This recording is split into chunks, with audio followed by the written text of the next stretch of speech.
আসসালামু আলাইকুম everyone, I hope সবাই অনেক ভালো আছেন। আজকে নিয়ে আসলাম দারুণ স্বাদের গ্রিন পিস ভর্তার রেসিপি। তো এই শীতে সব জায়গায় দেখবেন মটর মানে গ্রিন পিস বা সবুজ মটরশুঁটি পাওয়া যায়।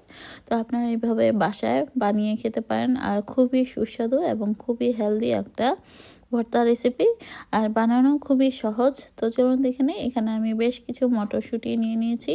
তো আমাদের এখানে তো ফ্রোজেন পাওয়া যায়। তো ফ্রোজেন মটরশুঁটিকে আমি সামান্য একটু ধুয়ে তারপরে সামান্য একটু পানি সাথে লবণ আর কয়েক ফালির রসুন কোয়া দিয়েছি। আর এই ভর্তাটা কাঁচামরিচ দিয়ে আমি করব। আপনারা চাইলে শুকনো মরিচ দিয়েও করতে পারেন, তবে গ্রিনিশ ভর্তা যেহেতু তাই কাঁচামরিচ দিয়ে করলেই বেশি ভালো লাগে।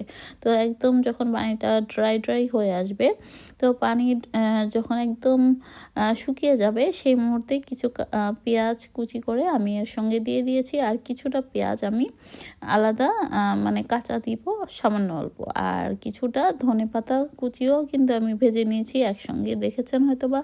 আর কিছুটা কাঁচা আমি অ্যাড করব, তবে আপনাদের যেভাবে ভালো লাগে সেভাবেই অ্যাড করতে পারেন।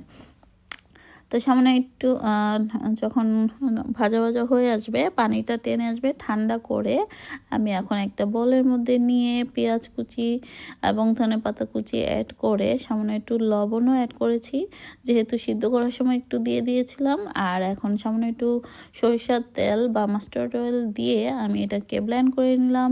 আপনারা চাইলে পাটায়ও বাটতে পারেন বা হামানদিস্তায় করতে পারেন, খুবই সুস্বাদু এবং খুবই ইজি।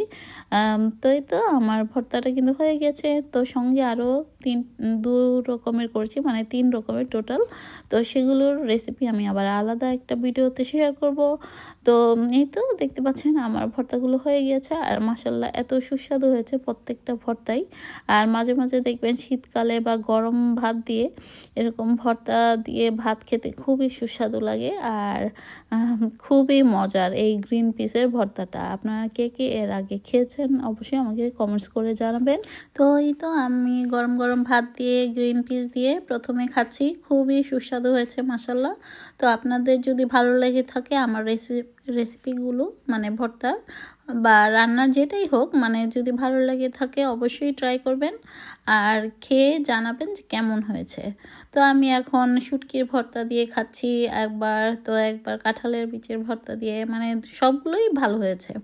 তো গ্রিন পিসের ভর্তাটা একটু ইউনিক আমি মনে করি, একটু মিষ্টি মিষ্টি টাইপ, আবার একটু ঝাল, মানে অন্যরকম। মানে যারা বানিয়ে খেয়েছেন তারা তো জানেনই, আর যারা জানেন না তারা অবশ্যই একবার হলেও খেয়ে দেখবেন। তো আমি একে একে সবগুলো ভর্তা দিয়ে খেয়ে দেখছিলাম, খুবই সুস্বাদু। আর আজকে মনে হয় ভাত বেশি খেয়ে ফেলবো, কারণ ভর্তা হলে সবার ঘরে আমি জানি যে যারাও কম খায় তারা কিন্তু ভর্তা হলে একটু হলেও বেশি খায়। তো এই তো আমার 3 রকমের ভর্তা। তো বাকি ভর্তার রেসিপিগুলো আমি অন্যদিন শেয়ার করব।